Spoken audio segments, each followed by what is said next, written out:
welcome back, YouTube. Welcome to, or if this is your first time, welcome to Drive It Home. I'm your host, Rich Cass. Talking construction and driving home construction factoids, or whatever you want to call it. Kind of bringing some information to you. So, figured out a better camera angle in the truck. So hopefully, this is doing me a little bit more justice here to have you at a higher angle. Probably better for me as well. So again, appreciate you tuning in, and don't forget to hit the subscribe button. Love to see those numbers go up and have you guys following me. So today I thought I'd talk about one of the common things that came up today in our law class. So in our law class we were covering liens and the importance of lien waivers and how they are part of the billing process and the accountability process for getting paid, and the necessity of it, and what can come out of either doing it correctly or not doing it properly, or not following the proper procedures. So in that, I found myself repeating myself a couple times on one of the things that I say quite a bit, and that is the question. The question is how do you get a contractor's attention? So what do you do to get a contractor's attention? And I have always said that the way you get a contractor's attention is to put your hand on their wallet. And that is the root of it, right? This industry is about money.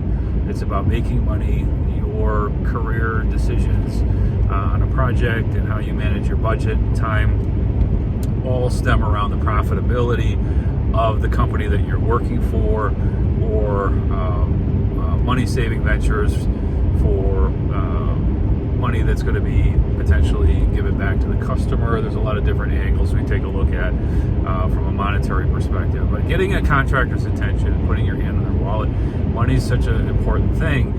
And I just want to tie it into what we were talking about today.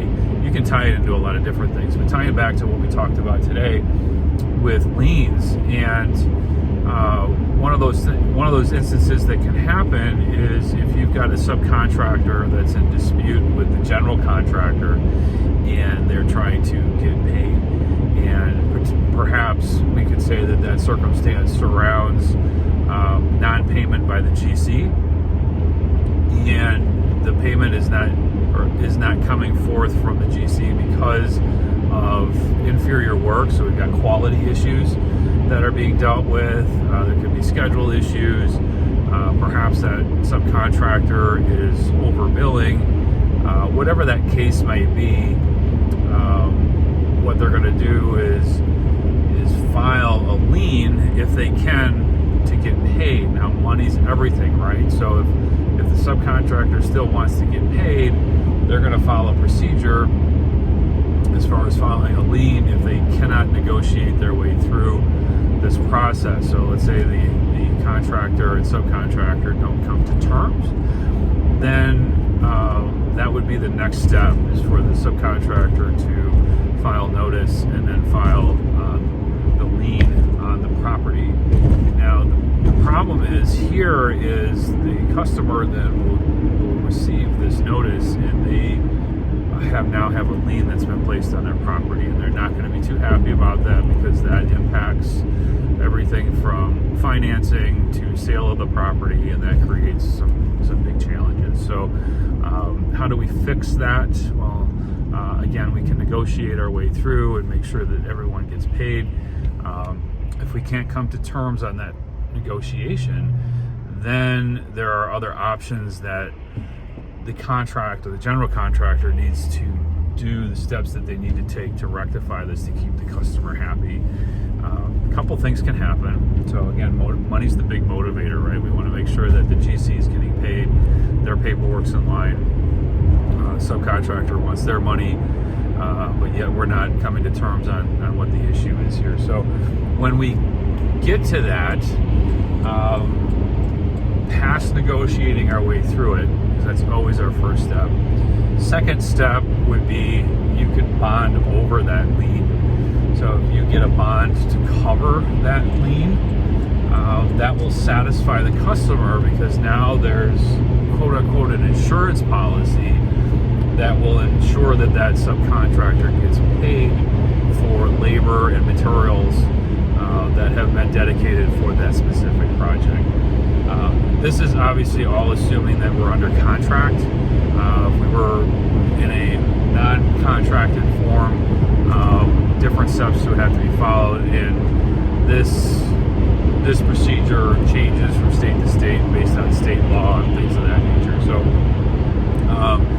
So negotiate, number one. Number two, you have the ability to bond. If for some reason the general contractor doesn't want to do that, the customer or the owner can now come back and say, well, listen, we need to settle this out, and they can make a direct payment to that subcontractor and work out a deal that way. Another way to do that would be to cut a joint check between the general contractor and the subcontractor, so both have to sign in order to cash that check. Our final resort, and this is kind of the tip when you start thinking about what you're going to sign, if we can't get them to sign a lien release that's conditional, meaning the condition of payment for a negotiated dollar amount, so maybe we get that down, say, well, we'll reduce it by X amount of dollars because this is what we're going to have to do to fix it. You could get the subcontractor to sign a final conditional lien release, and that final conditional lien release will inherently deal with the payment that comes in. So once the condition, meaning the money, is received, then that lien release or lien waiver becomes a executable document, or I should say an executed document. So that's one way, but if we can't get through that, your kind of last resort is to come up with what value you think the subcontractor is owed, and you can cut a check for that.